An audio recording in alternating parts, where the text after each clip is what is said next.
শান্তির বাজারে বুধবার মোটর শ্রমিকরা সামিল হলো নয়া মোটর আইন বাতিলের দাবিতে। রাষ্ট্রহিতে, উদ্যোগ হিতে, শ্রমিক হিতে হিট অ্যান্ড রান বিল 2023 প্রত্যাহারের দাবিতে বুধবার পূর্ব ঘোষণা অনুযায়ী 2 ঘণ্টার গণধর্ণা প্রদর্শন করে শান্তির বাজারে ভারতীয় মজদুর সংঘ অনুমোদিত প্রাইভেট ট্রান্সপোর্ট মজদুর মহাসংঘ।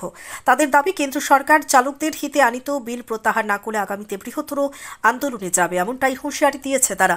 শান্তির বাজার থেকে নিজস্ব প্রতিনিধি রিপোর্ট, নবীন ত্রিপুরা। কেন্দ্রীয় বিএমএস আমাদেরকে 28 তারিখ 27 তারিখ অবধি আমরা বিভিন্ন কর্মসূচি দিয়েছে যে মানে যেটা পাবলিকের যাতে কোনো হেনস্থা না হয়, পাবলিক যাতে কোনো ধরনের মানে সুবিধা থেকে বঞ্চিত না হয়, যেটা আমাদের ক্ষতি হোক কিন্তু পাবলিকের যাতে ক্ষতি না হয়।